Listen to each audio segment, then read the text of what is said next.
Assalamualaikum warahmatullahi wabarakatuh. Perkenalkan, nama saya Risma Fidatul Mafudo dengan NIM 240186230035, mahasiswa program studi Pendidikan Agama Islam Fakultas Tarbiyah di Institut Agama Islam Hazinatul Ulum Blora. Pada kesempatan ini saya akan menyampaikan video pembelajaran sebagai tugas mata kuliah pengembangan pembelajaran akidah akhlak MTS yang diampu oleh Bapak Muhammad Zainal Abidin MPD. Video ini disusun berdasarkan tema makalah yang telah saya presentasikan di kelas. Harapannya materi yang saya sampaikan dapat menjadi sumber belajar yang mudah dipahami, bermanfaat, serta menambah wawasan mengenai materi akidah akhlak. Baik, di sini saya akan membawakan materi tentang materi ajar dan bahan ajar pengembangan pembelajaran akidah akhlak MTS. Nah, apa sih itu materi ajar? Materi ajar adalah isi pembelajaran yang mencakup pengetahuan, sikap, dan keterampilan untuk mencapai kompetensi dasar. Materi ajar menjadi inti pembelajaran karena memberikan pengalaman belajar yang disusun secara sistematis. Itu tadi adalah pengertian dari materi ajar. Kemudian adalah bahan ajar. Bahan ajar itu adalah segala alat atau sumber belajar yang membantu guru dan siswa dalam proses pembelajaran. Contohnya seperti buku, modul, video, PPT, maupun media digital lainnya yang disusun secara menarik. Bagaimana sih prinsip pemilihan materi dan bahan ajar?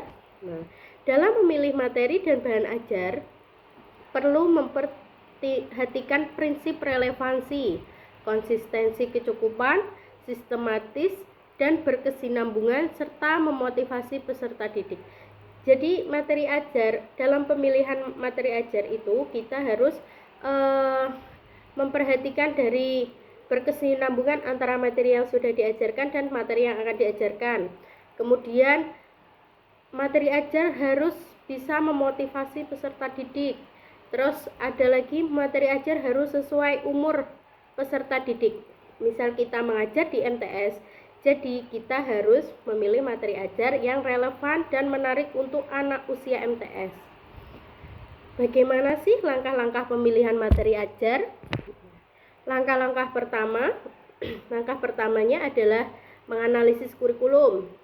Kemudian kita itu harus menganalisis kurikulum yang sudah ada, kemudian mengidentifikasi jenis materi. Ini materi untuk dihafal atau materi untuk dicermati. Kemudian memetakan materi, terus memilih sumber belajar yang tepat. Jadi kita juga harus memilih sumber belajar yang tepat untuk kita sampaikan kepada anak didik kita dan menyesuaikan dengan waktu serta kedalaman materi. Jadi misal kita akan menyampaikan materi ajar, langkah-langkah pemilihannya tadi menyesuaikan dengan waktu. Misal kita jam mengajarnya ada 2 jam, jadi kita harus menyesuaikan materi ajar itu tuntas dalam 2 jam gitu. Kita tidak boleh memperdalam materi sampai melebihi jam yang sudah ditentukan. Cakupan materi ajar. Apa sih cakupan materi ajar? Apa sih yang meliputi cakupan materi ajar? Jadi di sini saya akan menjelaskan. Cakupan materi ajar itu meliputi 3 aspek, yaitu kognitif yang berkaitan dengan pengetahuan siswa, kemudian ada afektif yang berkaitan dengan sikap, dan psikomotorik yang berkaitan dengan keterampilan. Jadi materi ajar yang kita buat itu harus mencakup dari 3 aspek tadi. Untuk penilaian kognitif, afektif, dan psikomotorik. Terus urutan dari materi ajar sendiri adalah materi disusun secara sistematis agar mudah dipahami siswa. Kemudian penyusunannya dapat menggunakan pendekatan prosedural, yaitu berdasarkan langkah-langkah atau hierarkis, yaitu dari materi dasar ke materi yang lebih kompleks. Jadi saat kita menyusun materi ajar, urutannya itu adalah harus sistematis sesuai langkah-langkah, yaitu dari materi yang dasar yang agak mudah, misal dari pengertian, terus naik ke tingkat yang lebih kompleks. Pengembangan materi dan bahan ajar. Pengembangan materi bahan ajar ini dapat menggunakan model ADI yang terdiri dari analisis, design, development, implementation, dan evaluation agar menghasilkan bahan ajar yang berkualitas. Jadi ADI sendiri adalah kita harus menganalisis kurikulum tadi, kemudian kita harus mendesain, dan di development, kemudian kita implementasikan kepada siswa. Setelah kita mengimplementasikan atau menyampaikan pada siswa, kita harus mengevaluasi apakah ada kekurangan dan kelebihan, kekurangan atau kendala yang menghambat kualitas materi ajar yang kita buat. Nah, peran materi ajar dan bahan ajar bagi guru itu adalah membantu menghemat waktu dan membuat pembelajaran lebih efektif bagi siswa. Bahan ajar memudahkan memahami materi, meningkatkan motivasi belajar, dan melatih kemampuan berpikir kritis. Jadi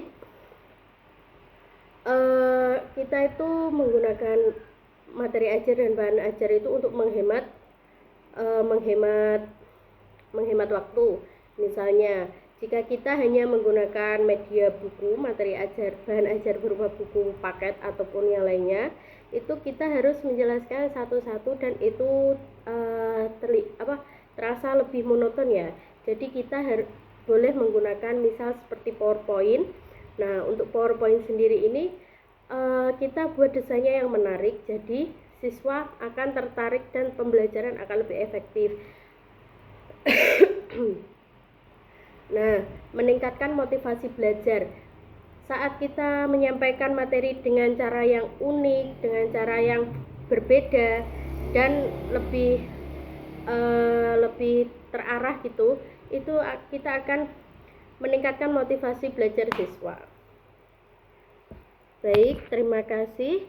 Saya akan menjelaskan kesimpulan dari materi yang telah saya bawakan. Kesimpulannya adalah materi dan bahan ajar merupakan komponen utama dalam pembelajaran. Penyusunan harus sesuai dengan tujuan pembelajaran dan kebutuhan peserta didik agar proses belajar menjadi lebih efektif dan mencapai hasil yang optimal. Itu adalah kesimpulan dari materi yang telah saya sampaikan. Demikian pemaparan materi dari saya. Terima kasih atas perhatian Bapak dosen dan teman-teman semua. Mohon maaf apabila terdapat kekurangan. Wassalamualaikum warahmatullahi wabarakatuh.